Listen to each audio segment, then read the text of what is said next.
have seen and testify that the Father has sent the Son,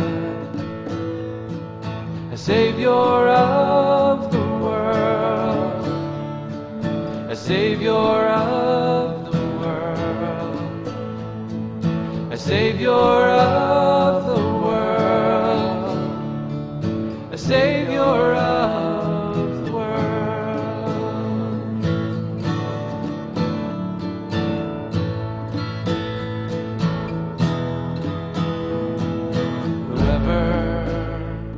Confesses that Jesus is the Son of God. God abides in Him, and He in God.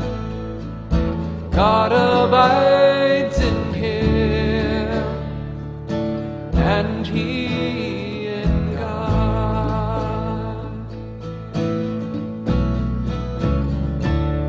fundamental human rights. I emphasize other religious minorities because we as COPTIC need to garner as much support as we can from anyone or any institution willing to listen. As a representative of the Coptic Orthodox community, I'm going to discuss the intent of this march, delve into my topical issue before I hand you over to our distinguished guests.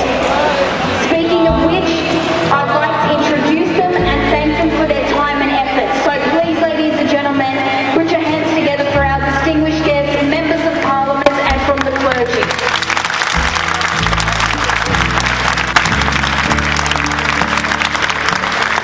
Our guest speakers include the Reverend Paul Logan from the Presbyterian Church of New South Wales, Australia.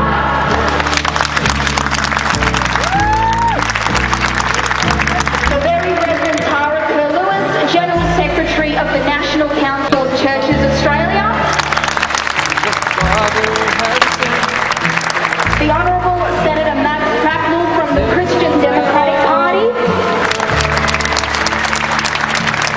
And the Honourable Dr. David Clark, MLC, a member of the Liberal Party. Thank you so much.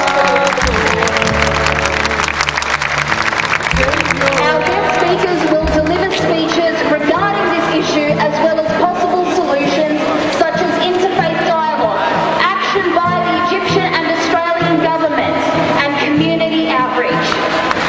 This march is aimed at curtailing the abuse of fundamental human rights for Copts and other religious minorities in Egypt. We are trying to promote